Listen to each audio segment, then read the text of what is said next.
să-l citească și să-l urmărească în continuare. Am de gând să mai public și alte cărți de McAuley. Cam asta e. Terminarea pe joc, da?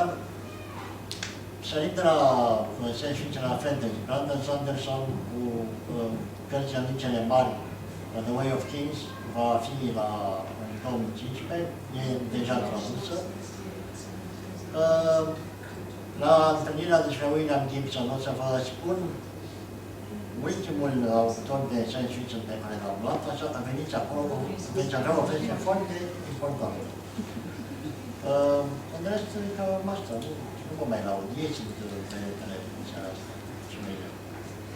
Ați recomanda câte o carte, câte un volum din opera fiecăruia, câte cititor, ce am la dumneavoastră sau ce credeți că ar fi? Felul în care eu recomand cărți e ăsta.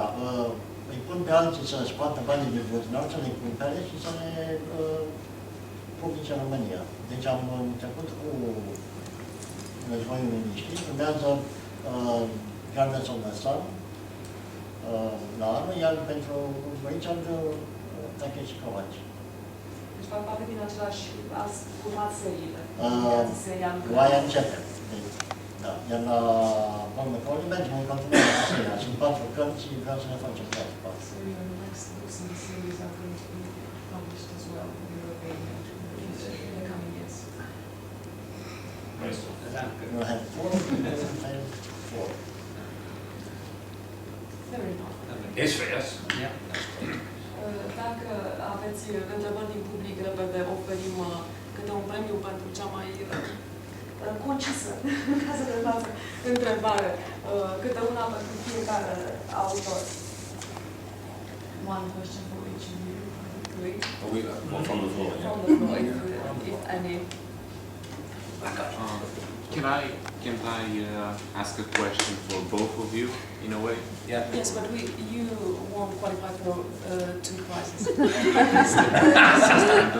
One prize. And I guess it's a question that others would put anyway. Did you inform yourselves on Romanian literature before coming here? And is there a book you would read if it was translated in English? It doesn't have to be science fiction. I know. I know almost nothing about Romania. I did actually a few years ago. I knew quite a lot about it because when I was writing the Kovacs trilogy, they're set on a world that was settled supposedly by East European labor under the control of a Japanese keiretsu, and I basically that seemed like a really good idea when I wrote the first book because I didn't have to deal with it. And then in the third book, I went back to that world and I suddenly had to invent it. So I would have loved to have travelled around Japan and Eastern Europe, but I just didn't have the time. So I bought the Lonely Planet Guide to Eastern Europe. And for a brief time, I knew quite a lot about Romanian history and geography because I had to. I just crammed it in and then I borrowed the names and things and a few cultural references and put it in the shaker and threw it out. I'm sorry about that. We appreciated that. Yeah, but no, but I mean, it's one of those things where I think, most cultures, if you sort of take a crash course in them, you'll find something interesting. You'll find, engaging. Well, what I found with the research there, Romania was one of the places, Japan was the other, and a couple of others as well, Hungary too, where I really felt. I'm just scratching the surface here. I really like to have a deeper look at this. But the problem is you very rarely get the time. I know from experience how long it takes to learn a culture. I lived in Turkey for about a year, and I would say I only really scratched the surface there. I learned to speak a bit of Turkish. I had a Turkish girlfriend. I worked with Turks. So I had some understanding of the culture, but it's still relatively superficial.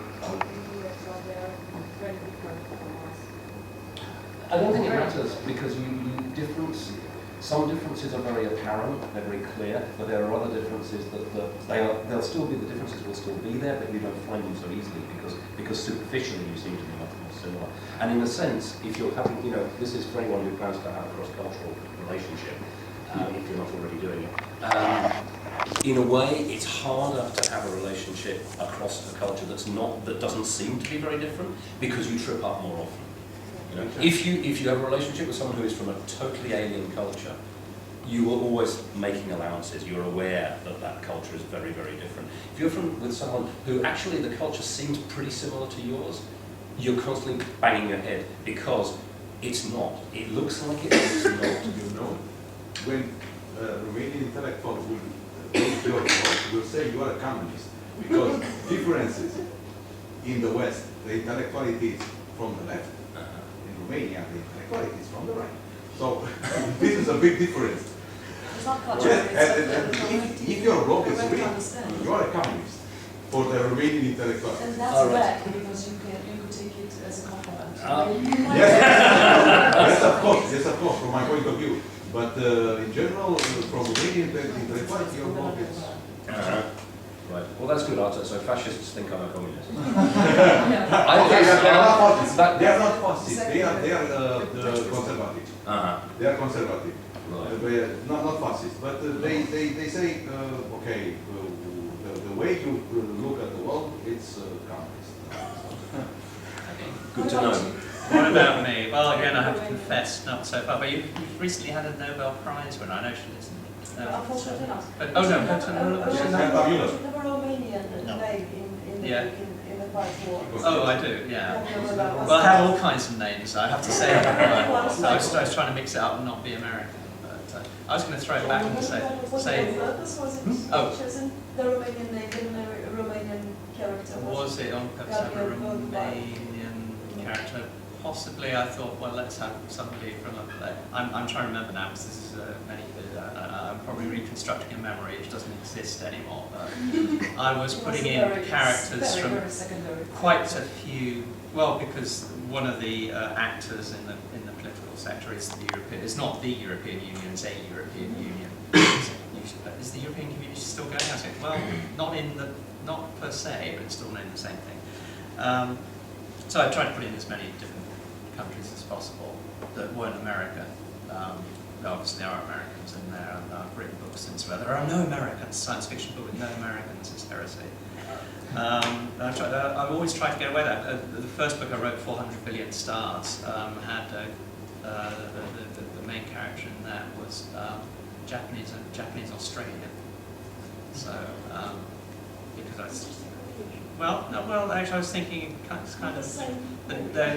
I was thinking there's specific region, economic region going on.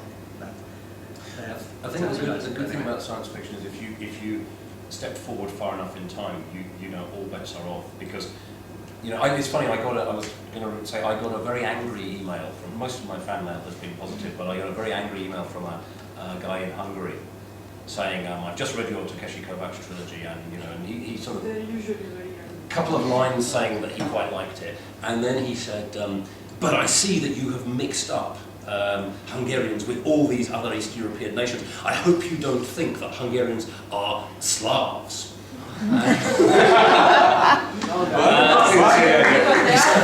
Now, it seems they are. So, well, no, this is what I said to him. I wrote back, I said, dear, whatever his name was, dear, thanks for this.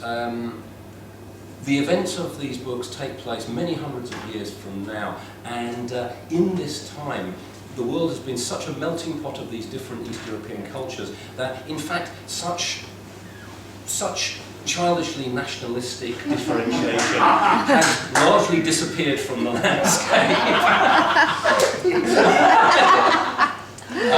But it's true, because if you go back 400 or 500 years in Britain, you need to go back a bit longer, but go back to the time when the Normans took over in Britain. You've got this mishmash of different peoples, the Saxons, the Jutes, the Celts, and over time they just get mashed together, and because that's what people do. Well, you say that, but actually, it doesn't matter. No, and so in a similar way, I never really envisaged that these people would still be sort of distinct. Quite apart from anything else, the overclass was originally a Japanese overclass because they had control of the finance, and the underclass, the labour, as it were, was East European. But the point is, over time, that could have flipped 2, 3, 4 times, who knows? So you got, all of this to explain the fact that my character was called Takeshi Kovacs.